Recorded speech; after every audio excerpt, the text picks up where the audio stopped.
سر کیا پھر فیصلہ ہوا یا کیا گفتگو ہوئی میٹنگ میں؟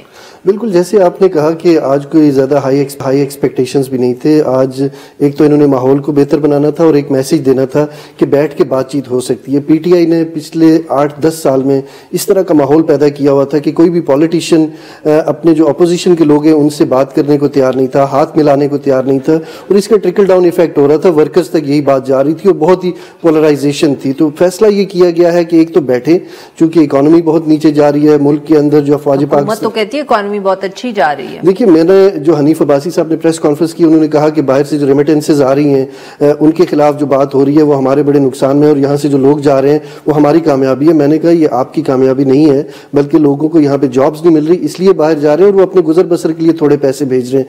آج جو بنیادی طور پہ مجھے یہ لگا کہ افواج پاکستان کے اوپر جس طرح کی سوشل میڈیا کے اوپر کیمپین چل رہی ہے, آج اس کے اوپر بھی انہوں نے بات چیت کی ہے. انہوں نے پبلکلی بتایا تو نہیں ہے میڈیا کو, ان کیمرہ اجلاس تھا, لیکن بٹوین دا لائنز 2 لائنیں تھی کہ افواج پاکستان کے جو شہداء ہیں ان کے لیے فاتح خوانی کی گئی, اور جو ان کا جو کردار رہا ہے, جو دہشت گردی کی جنگ ہے, اس میں یہ اس بات کے اوپر اس عزم کا اظہار کیا گیا ہے کہ ہم ان کے شانہ بشانہ کھڑے رہیں گے. لیکن آپ اس کا اگر پس منظر دیکھیں تو جو بھی بلوچستان میں یا کے پی میں یا جہاں کہیں بھی شہادتیں ہوئی ہیں سوشل میڈیا کے اوپر کافی تنقید ہوئی ہے, ان کو اون نہیں کیا گیا, اور خاص کر کے یہ الزام لگایا گیا مبینہ طور پہ کہ پاکستان تحریک انصاف کے جو سوشل میڈیا پہ کارکن ہیں وہ کیمپین چلا رہے ہیں. اور حنیف عباسی صاحب نے گزشتہ دنوں پریس کانفرنس میں یہ کہا کہ کیلیفورنیا پلان بھی ہے. حکومت کا موقف ہے نا, پاکستان تحریک انصاف کا کیا موقف رہا ہے؟ پاکستان تحریک انصاف مجھے لگ رہا تھا کہ انہوں نے بھی کافی لچک کا مظاہرہ کیا ہے, اور وہ بھی چاہ رہے ہیں کہ بات چیت ہو, کیونکہ جس طرح سے 26 نومبر کو جو وہ تو بات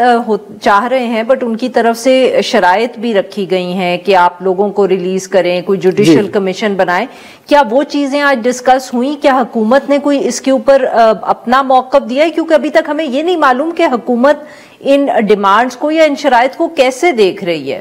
دیکھیے 3 ہی ڈیمانڈز ہیں ان کی. ایک تو الیکشنز کو لے کے شفاف اس کی انکوائری ہونی چاہیے, عمران خان کی رہائی کی بات وہ کرتے ہیں. تیسرا جو ان کے پولیٹیکل ورکرز جو اس ٹائم قید ہیں ان کی رہائی. لیکن آپ کو پتہ ہے کہ اپوزیشن جب بھی بارگین کرنی ہوتی ہے وہ اپنی جو ڈیمانڈز ہیں بہت ہائی رکھتے ہیں, اور پھر کہیں نہ کہیں بیچ میں سیٹل ڈاؤن ہو جاتا ہے.